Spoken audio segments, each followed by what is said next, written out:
సాయికృష్ణ మృతి తర్వాత దహనం ఈ కేసు మీద ఇంకా విచారణ చాలా వేగంగా జరుగుతుంది. ఒకవైపు పోలీసులు ఎంక్వైరీ నేపథ్యంలో ప్రతి దగ్గర కూడా ఇది ఎంక్వైరీ నిర్వహిస్తున్న పరిస్థితి అయితే ఉంది. ప్రస్తుతం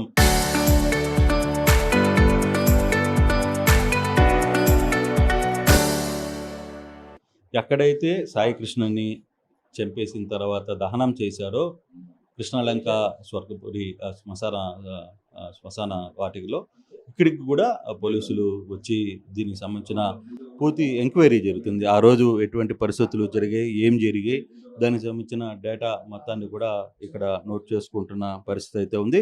ప్రస్తుతం పవన్ కిషోర్ గారు సిఐ దీని మీద పూర్తిగా నిమగ్నమై ఉన్నారు.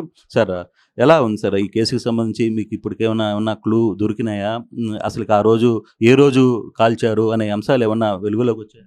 అంటే ఏం లేదండి, స్పెసిఫిక్గా ఒక డేట్ అని కదా, కానీ మాకు కొన్ని డేట్స్ ఇచ్చారు. ఆ డేట్స్ ప్రకారం ఇప్పుడు వెరిఫై చేయడం జరుగుతుంది. మొత్తం ఇక్కడ ఉన్నటువంటి రికార్డ్స్, ఆ డేట్స్లో డెడ్ బాడీస్ ఎన్ని వచ్చినాయి, అలాగే అన్ఐడెంటిఫైడ్ డెడ్ బాడీస్ ఎన్ని వచ్చినాయి, వాళ్ళ డీటెయిల్స్ ఏంటి అన్నీ కూడా తీసుకోవడం జరుగుతుంది. ఎన్ని కూడా ఇప్పుడు రిజిస్టర్లు చూస్తున్నాం, ఇంకా పూర్తి అవ్వలేదు. అది రిజిస్టర్లని వెరిఫై చేసిన తర్వాత ఇప్పుడు చెప్పడం జరుగుతుంది. అంటే ఇప్పుడు బేసిక్గా ఇక్కడికి ఒక ప్రొసీజర్ ఉంటుంది కదా, ఒకటి బాడీ వచ్చిన తర్వాత లేదు ఐడెంటిఫై అయిన దీనికి సంబంధించిన ప్రొసీజర్. అయితే సాయికృష్ణ కేసులో పర్టికులర్గా సాయికృష్ణ పేరు మీద వచ్చిందా లేదా అంటే ఇంకా చూడలేదండి, అన్నీ చూస్తాం, ఇంకా టైం పడుతుంది. రిజిస్టర్లని వెరిఫై చేస్తున్నాం.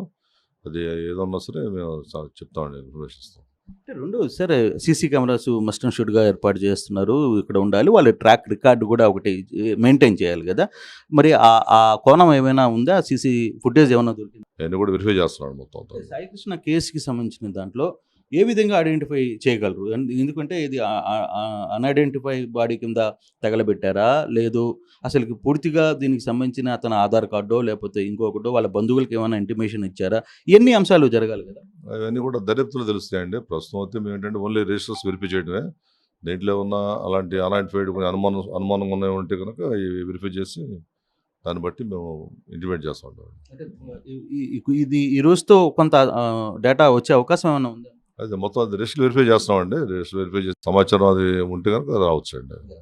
సో ఇది పవన్ కిషోర్ క్లియర్గా చెప్తున్న పరిస్థితి. బేసిక్గా ఒక బాడీ మృతి చెందిన తర్వాత వాళ్ళు ఇటువంటి ఒక బాడీకి సంబంధించినో లేకపోతే వాళ్ళ బంధువులకు సంబంధించినో ఆధారు ఇవన్నీ కూడా తీసుకోవాల్సిన పరిస్థితి. ప్రతి ఒక్కటి కూడా ఎంత కూడా డేటా ఉంటుంది, కంప్యూటరింగ్ ఉంటుంది. తర్వాత వీళ్ళు ప్రతి అంశాన్ని కూడా కీలకంగా నోట్ చేసుకుంటారు.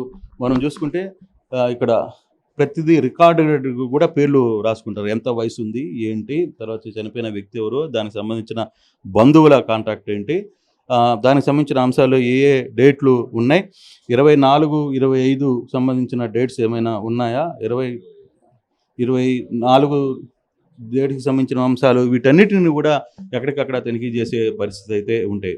ఐడెంటిఫై గుర్తు తెలియని మృతదేహాలకు సంబంధించిన లెక్క కూడా వాళ్ళ దగ్గర ఉంటుంది. దాన్ని ఎంతమందిని కాల్చారు, ఎక్కడ రాశారు, దానికి సంబంధించిన డైరీస్ ఏమున్నాయి. సో వీటన్నిటిని కూడా అక్కడ పూర్తిగా కూడా తనిఖీలు చేస్తున్న నేపథ్యం అయితే మనం చూస్తున్నాం. కానీ ఏదేమైనా కేసు పూర్తి వివరాలు తెలుసుకునే పనిలో మాత్రం పోలీసులు కనబడుతుంది. చాలా స్పష్టంగా ఈ అంశం మీద ఇతర వ్యవహారాలన్నీ కూడా చూస్తున్న నేపథ్యం అయితే మనం చూస్తున్నాం.